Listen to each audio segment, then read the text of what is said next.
자, 교재는 212페이지를 펴세요. 기초서 212페이지. 민법의 의. 212페이지에 있는 민법의 의 양과 1번 한번 읽어볼게요. 민법이란 일반적인 국민들에게 적용되는 법을 민법이라고 부릅니다. 즉 개인과 개인 상호 간의 법적 분쟁에 대하여 적용되는 법을 민법이라고 합니다. 거기까지 보시고 백성민자를 적어가지고 백성들에게 적용되는 법을 민법이라고 부른대요. 이 정도의 뜻만 좀 보시고 이제 본질이 나왔습니다. 자 보세요. 어느 한 개인이 있다. 요 개인을 약간 유식하게 표현하면 사인이라 불러요. 사인. 개개로를 사자 써가지고 사인이라 부르고 요 개인과 다른 개인, 다른 말로 다른 사인 간에 이렇게 무슨 분쟁?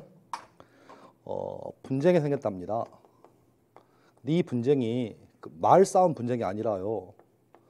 법에 의한 법적 분쟁이래요.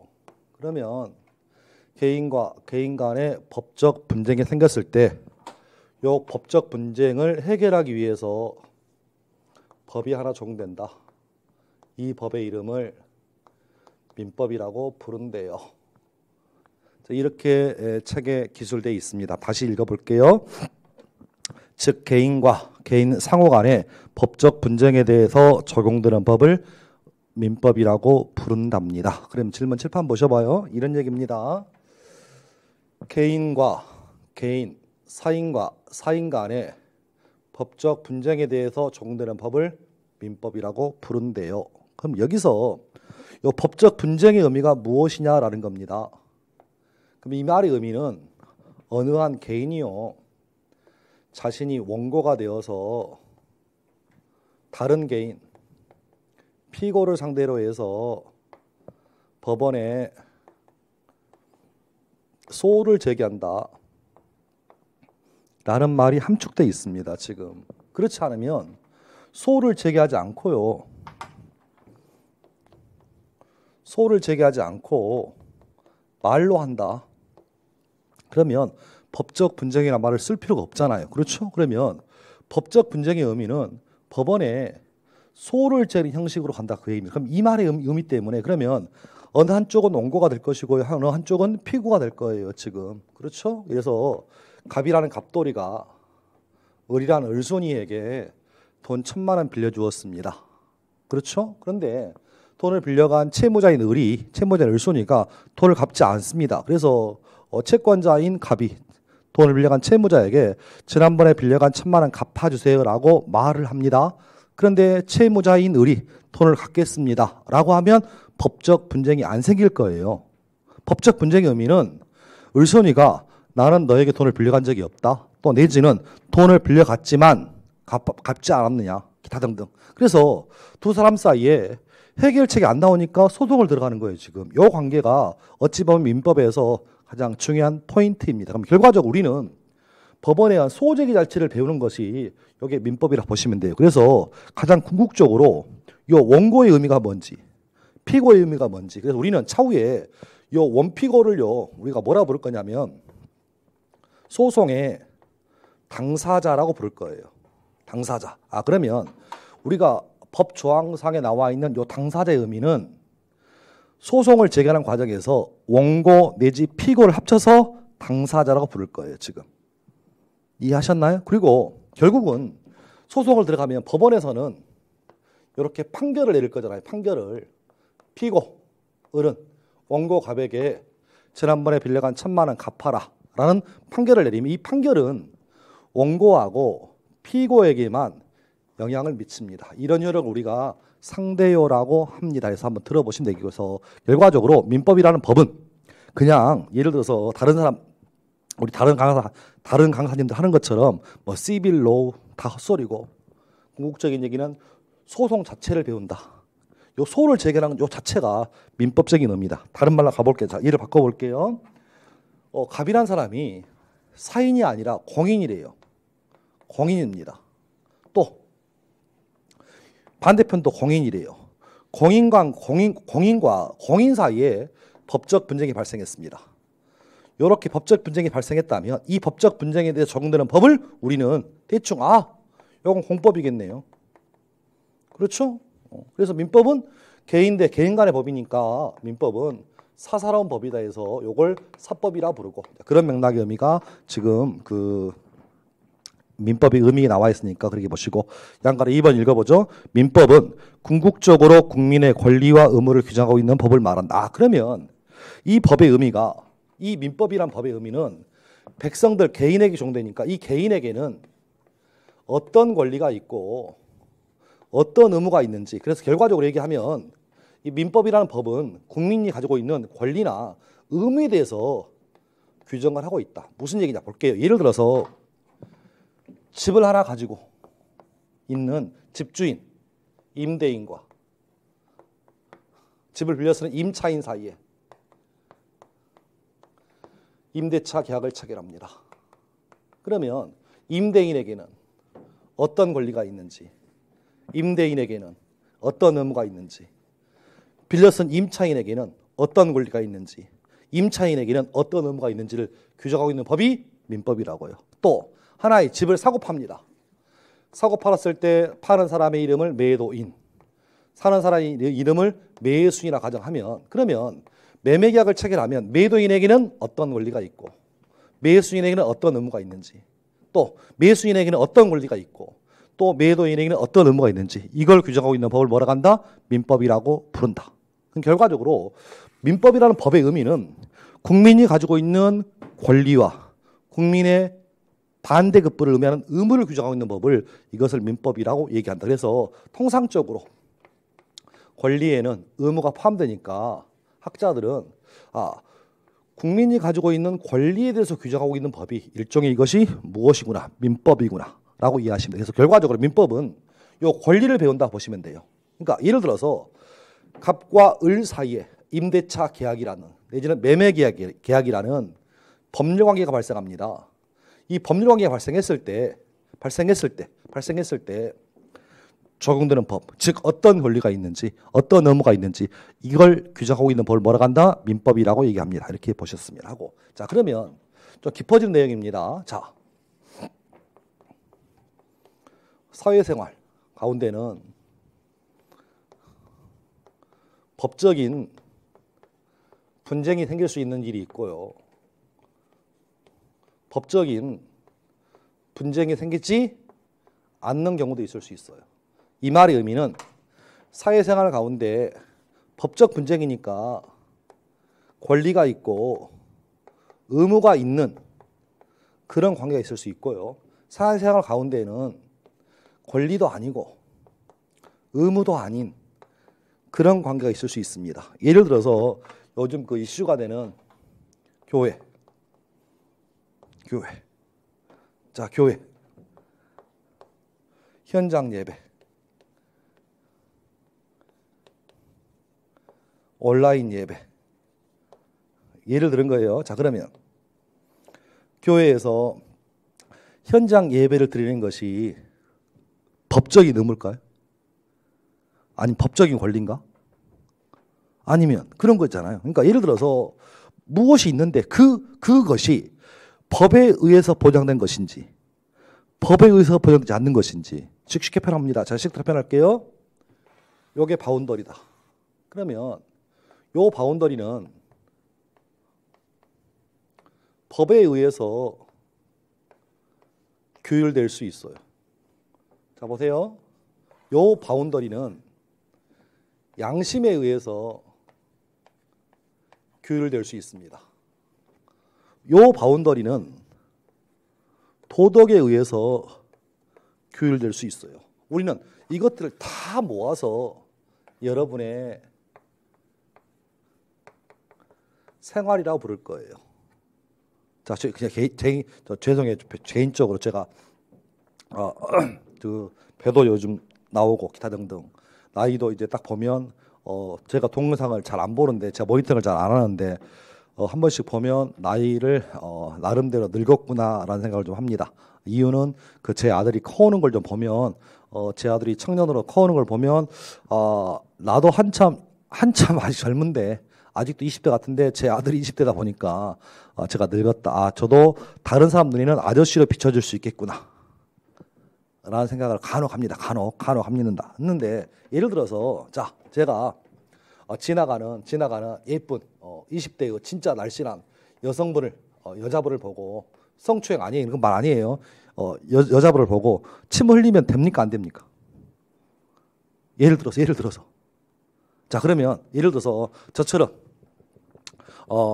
중장년층이 비가 적당한지 모르겠는데 지나간 젊은 진짜 멸신한 아가씨를 보고 예를 들어서 침을 흘리면 된다 안 된다? 안 됩니까? 됩니까? 자 그런 부분은 법에 의해서 규율돼야 할 사회생활인가요? 아니면 양심이나 도덕에 의해서 규율된 사회생활인가요? 제 식대로 표현하면 여러분의 생활에는요 법에 의해서 규율되는 부분이 있고 나머지 것들은 다른 것들에 의해서 규율되는 생활이잖아요 지금. 그렇죠? 그러면 자 보세요. 교회 현장 예배를 강행해 간다. 물론 선악은 따질 수 없습니다. 선악은 제가 못 따지겠어요. 근데 여기서 문제가 된 것은 교회 종교의 자유가 인정된다고 하더라도 교회 같은 경우에 현장 예배를 강행해야 한다는 것은 요건 교인들의 의무인가요? 권리인가요? 이걸 법에 의해 강제할 수 있나요? 그러면 무슨 얘기를 하고 싶냐면 여러분의 생활을 여러 가지 각도로 봤을 때 법에 의해서 규율될 수 있는 부분이 있고 법 이외의 것으로 규율될 수 있는 부분이 있잖아요. 지금. 제 말 이해하셨나요? 지금? 그래서 여러분의 생활은 이렇게 크게 나누면 법에 의해서 규율되는 생활이 있고 법 이외로 규율된 생활이 있다고. 그렇죠? 이게 어찌 보면 법 이외의 것이 요즘 말하는 양심이 양심. 그렇잖아요. 우리가 양심 오늘 하는 것은 법대로 하자. 얼마나 깨끗해요. 근데 법대로 하지 않는 생활이 훨씬 더 많아요. 지금 훨씬 더 많습니다. 물론 그 영역이 왜냐하면 영역이 예전에는 법은 쉽게 표현하면 자 보셔봐. 법은 문지방을 넘으면 안 돼요. 실은 집안에 들어오면 안 돼. 가족생활이다 보니까 아닌 얘기로 이런 얘기잖아요. 저에게도 자식이 있습니다. 어린 자식이 또 큰 자식이 또 있습니다. 근데 얘가 바른 길을 가지 않는다고 해가지고 제가 회초리를 들고 말 안 듣는다고 주먹질을 제 식들에서 표현하면 따귀를 때리고 이러면 돼요 안 돼요? 아니 얘가 예를 들어서 중필이가 중학생 아들이 담배를 핍니다. 그럼 제가 그 아들 담배 피는 걸 보고 나서 이 새끼 뭐라고 하면서 회초리를 들고 몽둥이를 들고 따귀를 때리고 욕을 하면 돼요 안 돼요? 되는 거 아니에요? 내 새끼인데? 아닌가? 그래서 무슨 얘기를 하고 싶냐면 예전에는 실은 법은 가정에 안 들어왔어요. 알아서 키우라고. 왜? 거기까지 간섭 문제는 아니라고요, 지금. 또, 종교 문제도 마찬가지예요. 그 종교 문제는 신의 영역이다 보니까 간섭하지 않아요. 근데 문제는 이게 계속 아동학대라는 사회폭력이 생기고 또 지금처럼 저런 문제가 생겨버리니 교회 같은 경우에 이제 코로나 시대에 저런 문제가 생기니까 법이 관여하잖아요, 지금. 그럼 결과적으로 법에 의해서 규율된 요 영역들이 시간이 가면 갈수록 여기에 확대되고 있는 추세예요, 실은. 왜냐하면 인간의 양심이고 인간의 도덕이 이게 애매모호하거든. 사람처럼 간사한 게 없다. 기준을 정하자, 기준을. 기준은 그래도 정해놓으면 여러 사람 모두 공통이잖아, 지금. 모두 공통이잖아.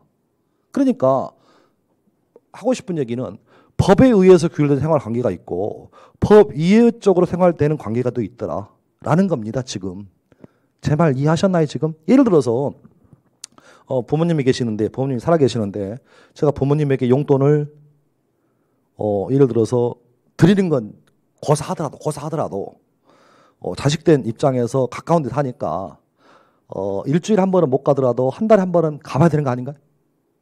내가 낡은 사람인가요? 아니면 전화는 최소한 일주일에 한 번 해야 되나요? 아니 한 달에 한 번? 여러분 어떠세요? 부모님이 살아계셨어.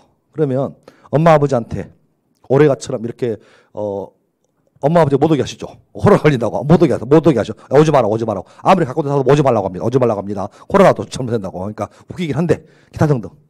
전화를 몇 번 해야 돼요. 그러면 예를 들어서 법으로 부모 자식 간에는 자식은 부모에게 일주일에 한 번 이상은 전화해야 한다. 라는 법이 있는 나라가 선진국이겠어요? 아니면 없는 나라가 선진국이겠어요? 취지.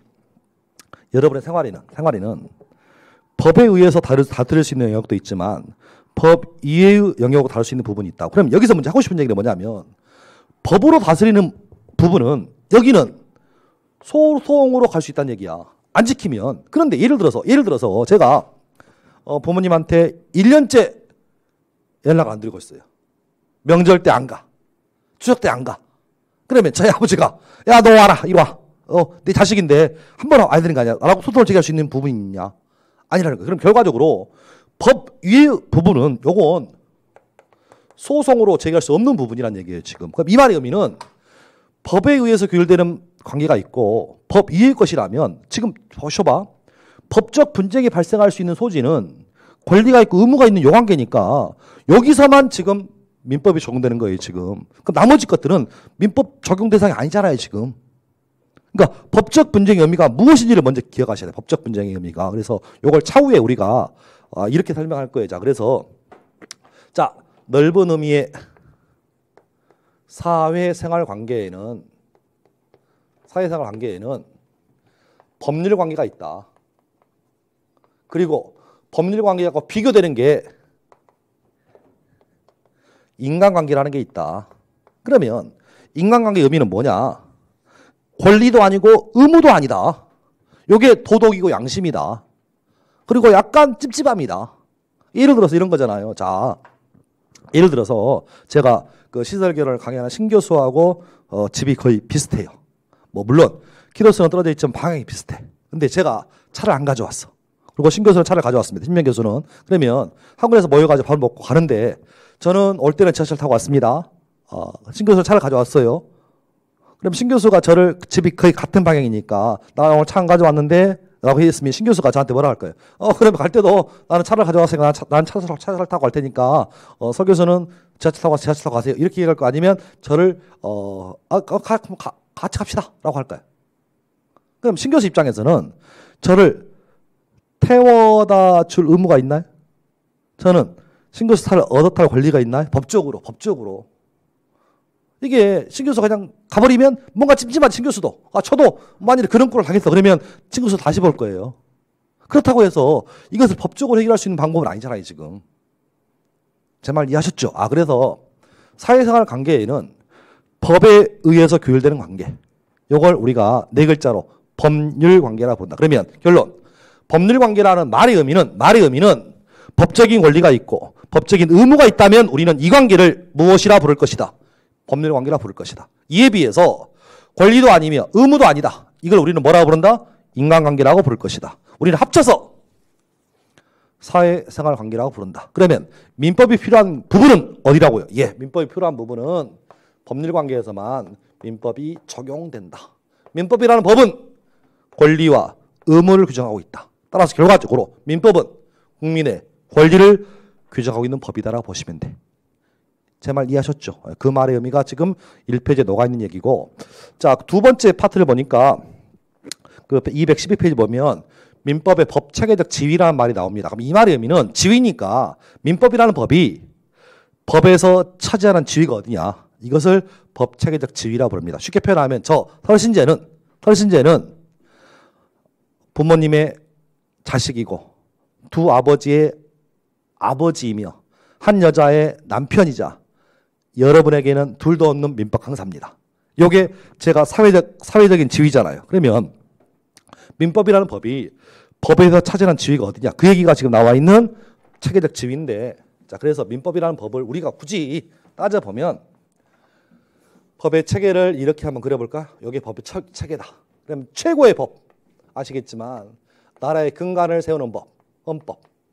그렇죠? 그 다음에 이제 민법. 그렇죠? 그 다음에 잡법들이 있겠네. 그래서 이 정도의 위치고. 그러면 여기서 차지한 요 민법이라는 법의 의미는 뭐냐? 첫 번째 1번. 사법이다. 사법이다. 사법이다. 사법의 반대말은 뭐라고요? 공법. 됐습니다. 그 정도의 의미. 그러면 사법의 의미는 개인과 개인 간의 정도는 법이고 공법은 공인과 공인과 적용법. 그럼 여기서 문제.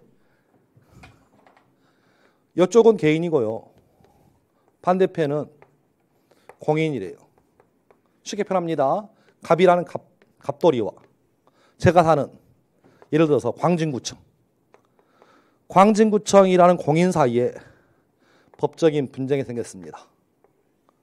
해결되는 법은 무슨 법일까요? 무슨 법? 무슨 법이야 이거? 예, 이따도 공법이 적용됩니다. 여기 한쪽이 공법이니까. 그런데 요 공법인 광진구청이요.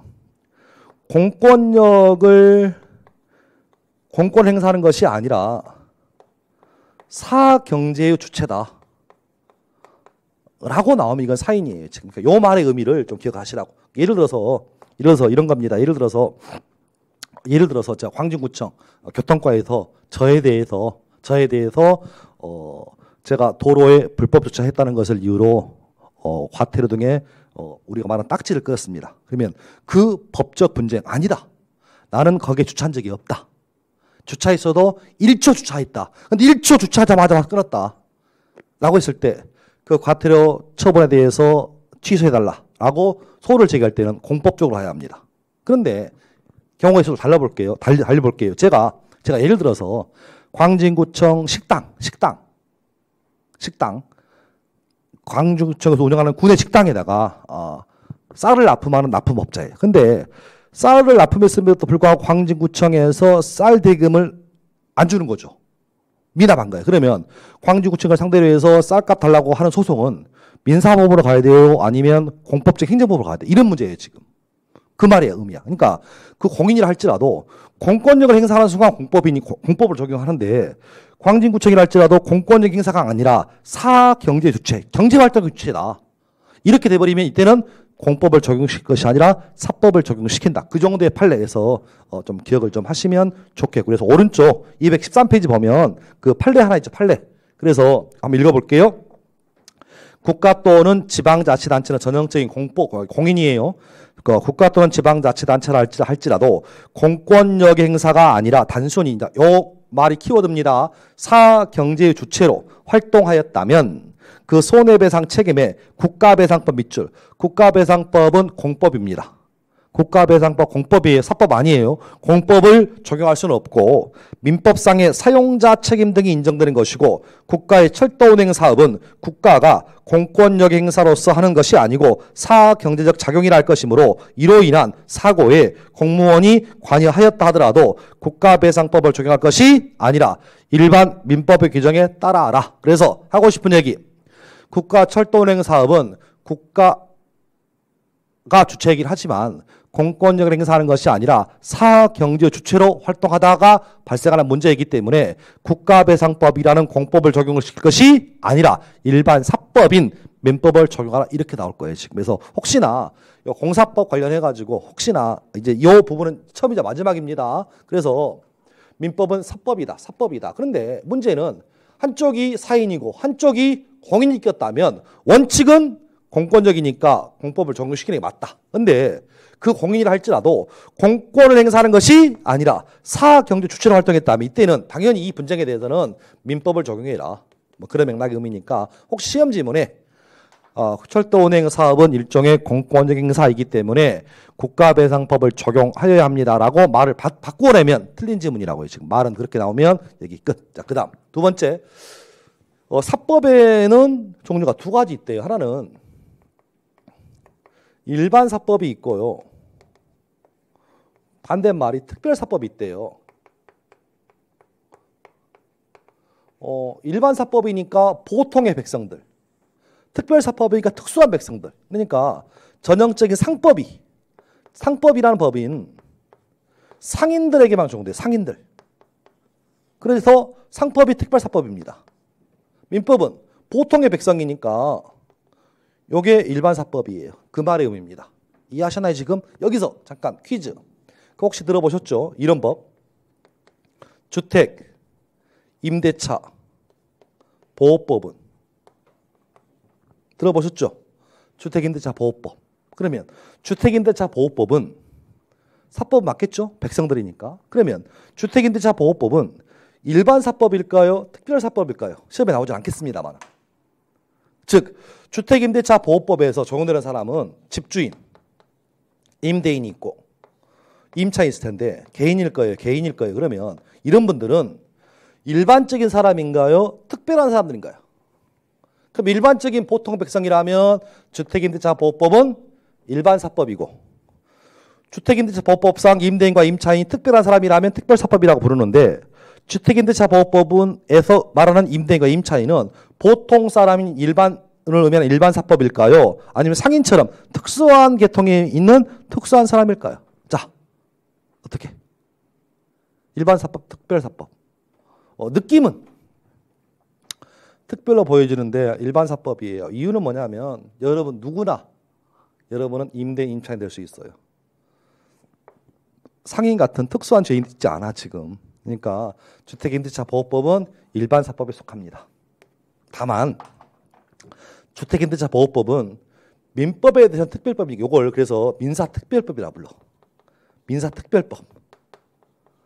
용어는 구분하셔야 돼요. 민법은 민법인데 민법이 특별법이라고 지금. 그러니까 특별사법인지 구분하시라고 해서 그래서 그런 맥락에서 시험에 나오지 않겠습니다만 그래도 용어는 정리하시죠. 용어는 그 맥락의 의미가 일반사법 얘기고. 자, 세 번째 민법은 실체법이래요. 그럼 실체법의 의미가 뭐냐? 실체법의 의미는 국민이 가지고 있는 권리와 국민의 의무를 규정하고 있는 법이 실체법입니다. 자, 임대인한테는 어떤 의무가 있고 임차인에게는 어떤 권리가 있는지 이런 걸 규정하고 있는 법이 실체법이라고. 현대 자, 제식들을 펴내보세요. 모든 법에서 예를 들어서 이런 겁니다. 헌법상 종교의 자유가 있습니다. 헌법상 양심의 자유가 있습니다. 기타 등등. 그렇죠? 근데 아무리 법에서 국민의 권리와 의무를 규정한다고 한들 그것을 보호해주는 보호장책이 없으면 의미가 없잖아요. 지금 언론의 자유가 있다 라고 해봤자 언론의 자유가 침해되면 어떻게 할 거야 지금. 매매계약을 체결했을 때 매도인은 매수인에게 매매대금 받을 권리가 있다 라고 법에서 규정하고 있다 한들 문제는 보장하는 법이 없으면 의미가 없잖아요. 그래서 실체법은 국민의 권리와 의무를 직접 규정한 법이고 두 번째 이 국민의 권리와 의무를 누군가 침해했을 때 어떤 식으로 구제해 줄 것이냐. 구제, 보장을 하는 법을 우리가 이걸 절차법이라 불러요. 그래서 대표적인 절차법이 뭐냐면 민사소송법이에요. 민사소송법에 의하면 권리를 침해당한 사람은 원고가 되어서 권리를 침해한 사람을 상대로 피고로 해가지고 어디 법원에 가서 소송을 제기하세요라고 절차를 설명해 놨어 지금. 그래서 예를 들어서 아무리 좋은 구술도 꿰야 보석이 되잖아요. 그래서 각각의 진주를 우리가 권리라고 친다면 그걸 선으로 연결시킨 이 목걸이가 일종의 절차법이에요. 그래서 소송법과 민법은 뗄 수가 없는 거예요. 실은 어찌 보면 우리는 제가 아까 법적 분쟁이니까 원피고에 관한 얘기다. 그러면 원고나오고 피고 나온다라고 설명드렸지. 그 부분하고 같은 맥락으로 우리가 종종 민사소송법 얘기를 할 거예요. 이유는 어쩔 수 없어 지금. 그래서 실체법의 의미는 권리와 의무를 규정한 법이다. 그것을 보장하고 구제하고 보호하는 법을 우리가 뭐란다? 절차법이라고 부른다. 뜻은 그렇게 보시면 되겠고 시험 문제 나올 일은 없다. 다만 오늘 첫 시간이자 마지막 시간으로 얘기합니다. 그래서 민법의 법체계 지위 첫 번째 민법은 사법이다. 다만 혹시나 판례가 나올 수 있다. 그래서 박스 판례 국가 또는 지방자치단체라 할지라도 공권력을 행사하는 것이 아니라 사경제의 주체로 활동했다면 그때는 국가배상법을 적용하지 않고 일반 민법을 적용한다. 요 판례 하나만 기억하시면 저는 그걸로 끝. 여기까지 보시면 되겠고 나머지는 뭐 일반사법, 실체법 의미는 넘어가도 될 것 같습니다. 됐습니다. 넘어갑니다. 이제 214페이지. 자, 민법을 규율하는 몇 가지 기본 원칙이 있는데요. 기본 원칙 중에서 가장 어려워하는 부분이 1번이에요. 1번. 자, 왼쪽 2번 보시면 한번 넓은 의미로 볼까요? 민법의 기본 원칙 1번. 214페이지 사적 자치 원칙. 오른쪽 2번. 계약 자유의 원칙. 세 번째 소유권 존중의 원칙. 네 번째 과실 책임의 원칙. 요 네 가지가 민법의 일반적인 원칙이라고 합니다. 외울 건 없고 한번 들어보시고 기억할 필요 없습니다. 그래서 민법의 근간을 이루는 최소한의 기본 이념이 이거다. 사적 자치 원칙. 그 다음에 계약 자유의 원칙. 또 내지는 소유권 존중의 원칙.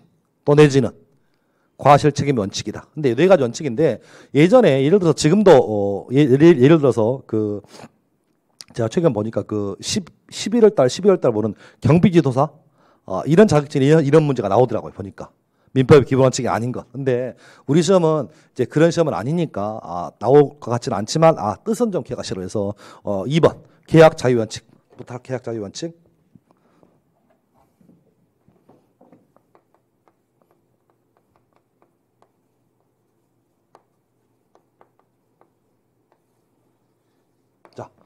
계약자의 원칙입니다. 그럼 말 그대로 계약은 내 마음대로 하는 거죠. 내 마음대로. 그렇죠? 요 계약자의 원칙에 네 가지가 나옵니다. 하나는 뭐냐면 1번이 할지 말지. 체결의 자유. 두 번째가 상대방 선택의 자유. 세 번째가 내용 결정의 자유.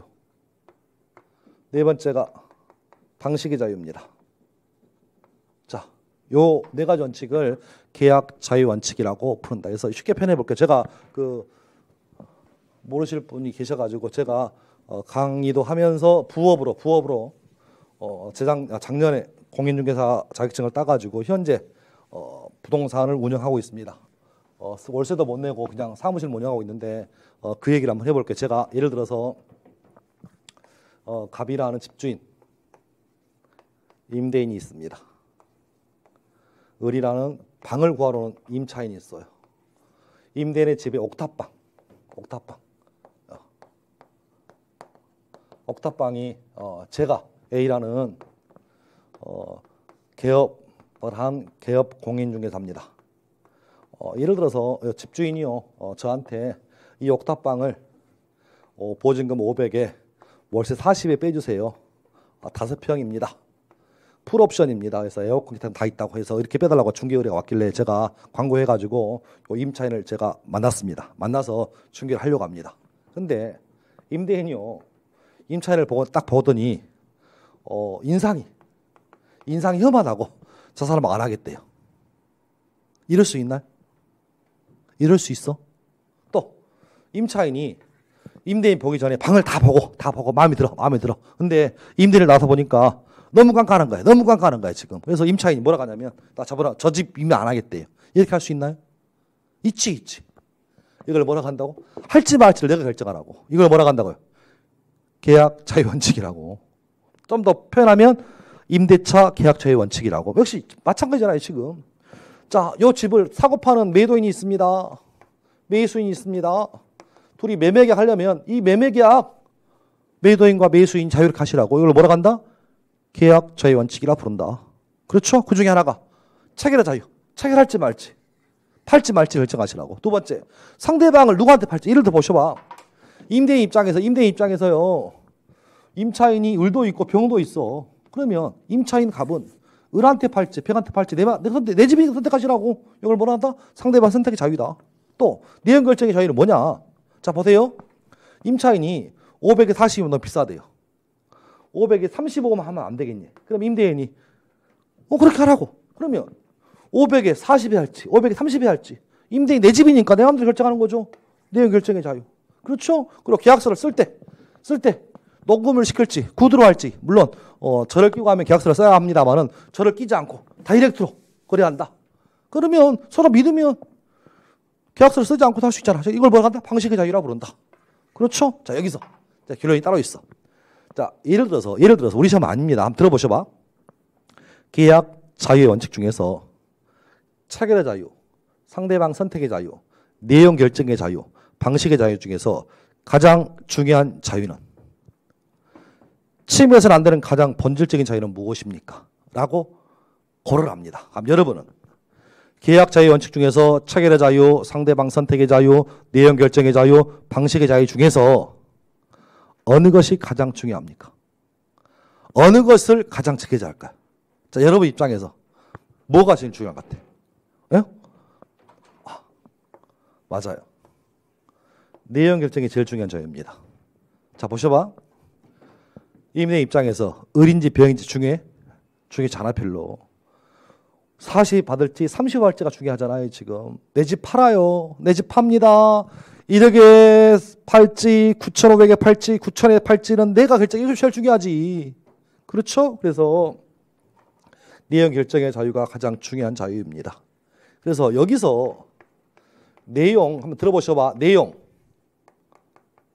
결정의 자유를 제한하는 계약이 하나 있어요. 요 계약의 이름을 우리는 한번 들어보셔요. 부합계약이라 불러요. 니꼬로 요걸 약관계약이라 불러요.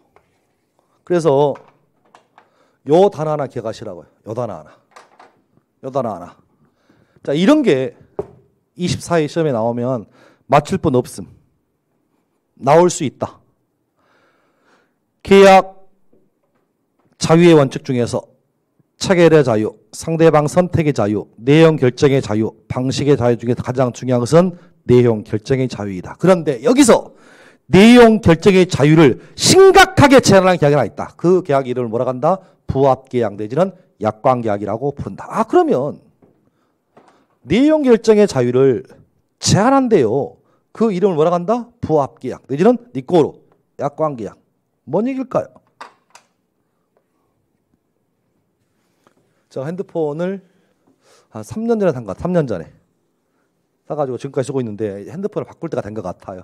배터리가 너무 빨리 달아요 지금. 충전시켜 놓으면 한 3시간이면 닳아가지고 항상 충전기를 꽂아놓고 씁니다. 이제 곧 바꿀 때가 된 것 이제 바꿔야 될 것 같은데, 제가 예를 들어서 A라는 통신사와 저 설신재가 핸드폰 3년 계약을 했습니다. 그거 쓰기로. 그러면 계약은 통신사뿐만 아니라 저 설신재도 내 마음대로 결정해야죠. 그러면 제일 중요한 건 뭐냐면 월 얼마 쓰는지 내가 결정해야지. 근데 문제는 이런 약정을 계약을 하면 통신사에서요 대규모로 약관이라는 걸 만들어 와가지고 1항, 2항, 3항, 4 진짜 읽지도 않은 것들 깨알같이 적어놓잖아. 그럼 저는 이 약관 내용 변경할 수 있어? 여기서 방금 이 약관 저는 도장만 찍으면 돼. 제가 할 수 있는 게 없어 지금. 요금 선택밖에 없잖아요 지금. 그래서 이렇게 어느 한 대량 거래에서 어느 일방이 계약의 내용을 일방적으로 정해놓은 계약을 우리가 뭐라고 한다? 약관계약이라고 부르고, 이걸 다른 말로 부합계약이라고 부릅니다. 이런 계약이라면 저 설신재 입장에서는 이 약관 내용에 수용을 못 가하잖아 지금. 그러니까 내용 결정이 저희가 심각하게 제한된 계약이죠. 이해하셨나요 지금? 그래서 들어보셔요. 차후에 우리가 12월 달 정도 가면 채권법 할 때 부합계약이라고 한번 들어볼 거예요. 그래서 이거 부합계약의 의미는 다른 말로 뭐라고 한다? 약관계약이라고 부르고, 본질은 이겁니다. 본질은 내용 결정 자유가 계약 자유 원칙 중 가장 중요한데, 내용 결정의 자유를 심각하게 제한하는 이런 계약을 우리는 뭐라고 한다? 부합계약이라고 부른다. 그런 맥락에서 좀 읽어보시면 되겠고, 그런 내용은 책에는 좀 없지만 좀 기억을 좀 해두시면 좋겠습니다. 거기까지 보시면 되겠고, 세 번째가 소유권 존중의 원칙이 나옵니다. 한번 읽어보시면 되고, 물론 여기 소유권 절대는 아니잖아요, 그렇죠? 그러니까 예전에는 제가 법을 배울 때만 해도 소유권 절대의 원칙이다, 소유권 상대의 원칙이다. 근데 요즘은 이런 말 쓰지 않고요. 소유권 존중해라. 다만 이런 소유권도 법의 테두리 내에서 행사해라. 그 얘기입니다. 그래서 내 땅, 내 건물이라 할지라도 법에서 용납될 수 있는 범위 내에서 이용해야지 법을 어기면서까지 쓸 수는 없잖아요. 그런 맥락에서 이것을 소유권 존중의 원칙이라 부르고, 이걸 나중에 물권법 가면 211조에서 소유권은 법률의 범위 내에서 이렇게 나오니까 뜻은 그렇게 보시면 좋겠습니다. 자, 그 다음 네 번째 과실 책임 원칙이 나오는데 요 얘기부터 좀 해볼까요? 요 얘기부터.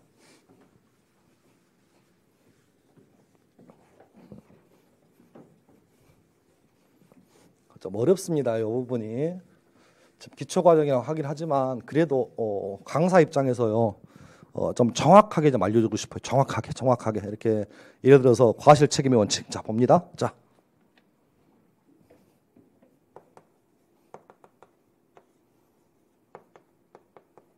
과실 책임이다. 그러면 이 말의 의미는 과실이 있으면 책임도 있는 거고 나한테 과실, 실수가 없으면 나에게는 책임도 없다. 이렇게 알려주면 되게 쉬워요. 그렇죠? 우리가 그 고등학교 다닐 때 사회 시간에 배웠던 과실 책임. 내게 과실이 있을 때만 내가 내 행동에 대해 책임을 지고 나에게 과실이 없다 하면 내 행동에 대해서 책임지지 않는다. 이걸 과실 책임이라고 부릅니다. 그럼 역으로 대충, 그렇죠, 대충 무과실 책임의 의미는 뭘까? 무과실 책임의 의미는 무과실 책임의 의미는 그렇죠? 저에게 과실이 있든 저에게 과실이 없든 무조건 책임을 집니다. 라고 하는 것을 무과실 책임이라고 부르는 것 같아요. 그렇죠? 이 정도 수준이라면 우리가 학교 다닐 때, 고등학교, 중학교 다닐 때 배웠던 수준입니다. 그래서 보시고 그러면 질문부터 할까요? 과실 책임이 민법의 원칙일까요? 무과실 책임이 원칙일까요? 예, 당연히 원칙은 과실 책임입니다. 그래서 4번 제목이 뭐라고? 과실 책임 원칙이라고요. 그러면 무과실은 극히 예외적으로 인정되는 무과실 책임입니다. 이건 예외예요. 그렇죠? 그래서 민법의 대원칙은 행위자에게 고의나 과실이 있을 때 책임을 지운다.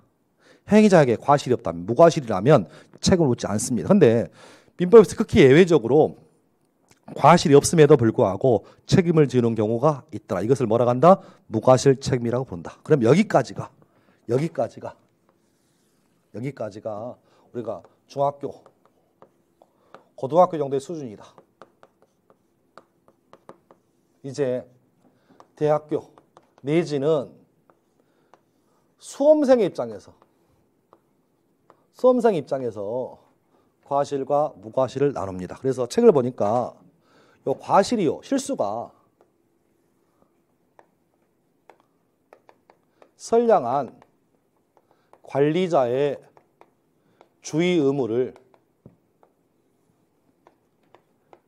게을리한 것, 이것을 민법상 과실이라고 부른대요. 그러니까 쉽게 표현하면 해야 될 도리를 하지 못한 것, 이걸 뭐라고 한다고요? 과실이라고 부른대요. 그래서 우리는 수험생 입장이니까 요 과실의 의미가 뭐냐? 이거구나. 선량한 관리자의 주의 의무를 다하지 못한 것, 게을리한 것, 이걸 뭐라고 한다? 민법상 과실이라고 부릅니다. 그러면 자 보셔봐. 선량한 관리자의 주의 의무를 다 했다. 그러면 할 만큼 다 했으니까 요건 과실이 없는 거예요, 지금. 그래서 민법상 과실의 의미는 선량한 관리자의 주의 의무를 다하지 못한 것. 다른 말로 게을리했다, 부주의했다. 이렇게 가면 이것을 과실이라고 부릅니다. 그러면 선량한 관리자의 주의 의무, 이것을 앞으로 주의 의무라 부를 거예요. 우리가 줄여가지고 앞으로 선량한 관리자의 주의 의무를 우리는 성관 주의 의무다라고 부릅니다. 요것을 우리는 들어만 보셔요. 추상적 과실이라고 불러요. 이해하셨나요? 자, 잠깐 볼까요? 잠깐 볼게요. 우리가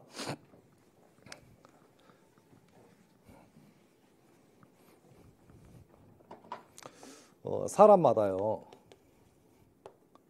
판단의 기준이 약간 다르잖아요.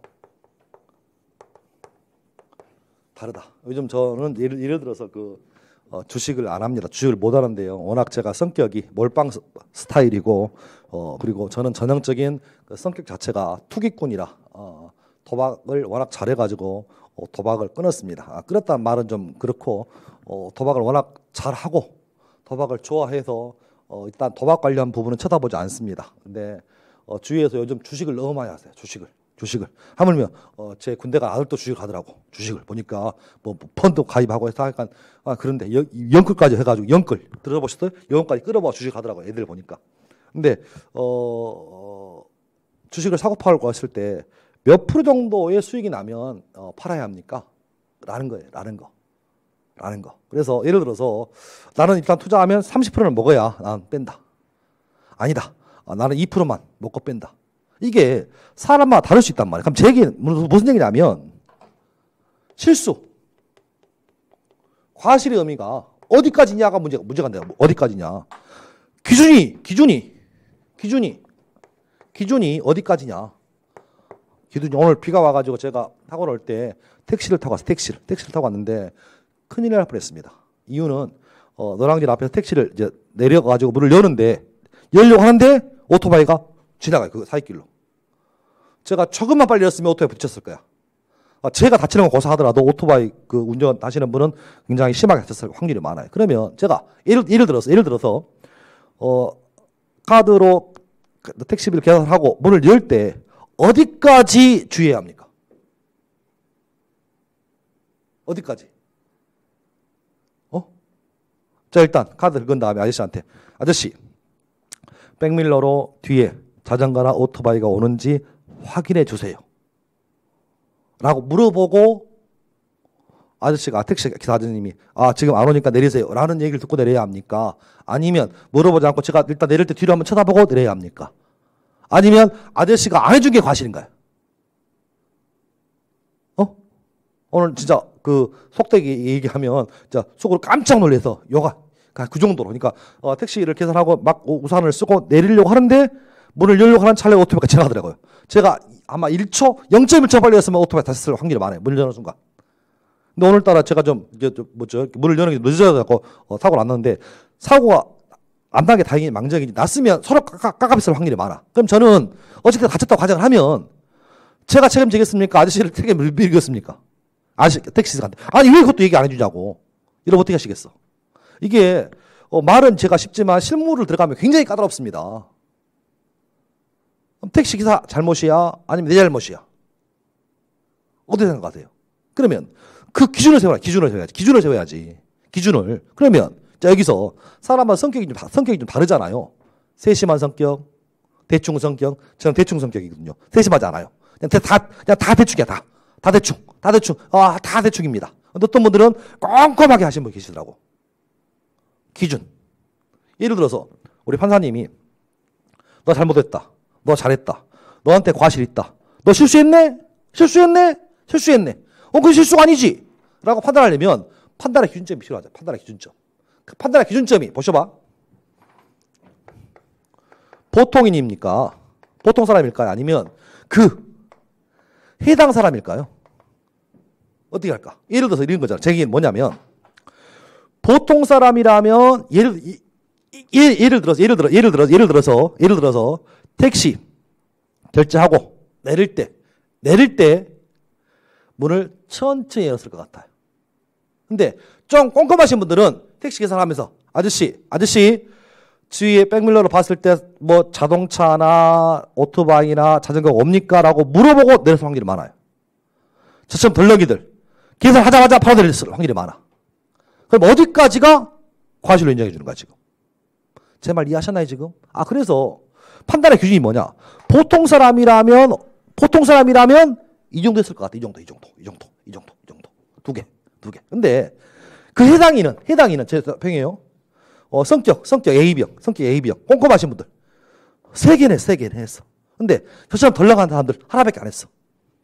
자, 그러면 보셔봐. 과실이 있다 없다를 판단할 때 보통 사람을 기준으로 판단해야 합니까? 아니면 그 사고를 낸 당사자를 보고 판단해야 합니까? 제 얘기는 그 얘기야. 그래서 힌트.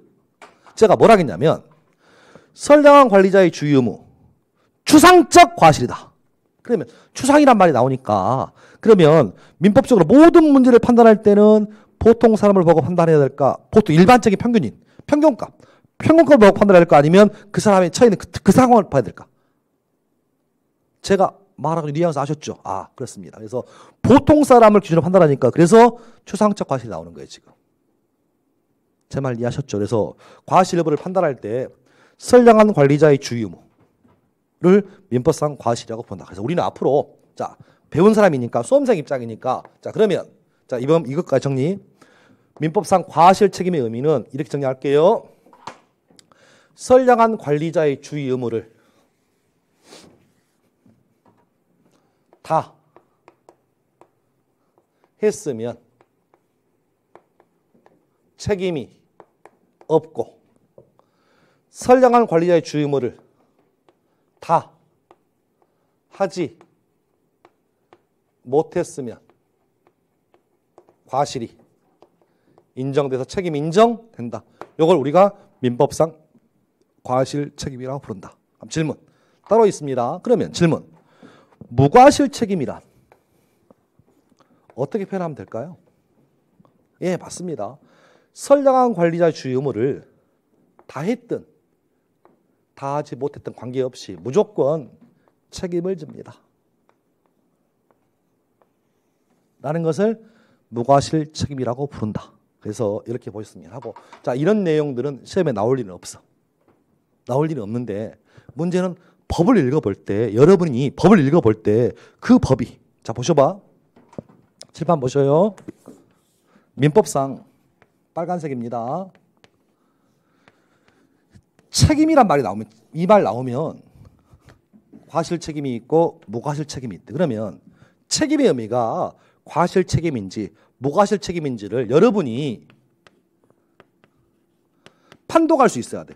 요게 실력이에요, 지금. 제가 여러분 이 책임은 과실 책임이에요. 여러분 이 책임은 무과실 책임이에요. 라고 알려줘도 여러분이 기억을 못해. 궁극적인 것은 여러분이 책임이 있습니다라는 이 지문을 읽고 그 책임이 과실 책임인지 무과실 책임인지를 판단하는 것이 실력이라고 지금. 이게 실력이라고 지금. 그래서 우리 시험 문제도 최소한 2개에서 3개 정도는 이 관련 부분이 출제가 되더라고요. 그래서 책임의 의미가 과실 책임인지 무과실 책임인지. 저는 설명을 이렇게 했습니다만은, 자, 이제 각설. 시험에 안 나온다. 다만 무엇이 나오느냐? 책임의 의미가 과실인가요? 무과실인가요? 시험에 2개, 3개는 무조건 나옵니다. 그러면 좀 쉬었다가 다음 시간에 그 216페이지 그 법조항 있죠? 750조 이하. 그 책임을 법조항을 읽어드린 다음에 책임의 의미에 대해서 요 2가지로만 구분합니다. 2가지로만 해서 일단은 좀 쉬었다가 법조항에 책임이 있습니다라고 표현했을 때 이 책임의 의미가 과실 책임인지 무과실 책임인지를 판단하는 것이 여기 실력이라고 지금. 그래서 좀 쉬었다가 다음 시간에 이 얘기를 좀 할게. 칠판은 지우지 말아주세요. 네.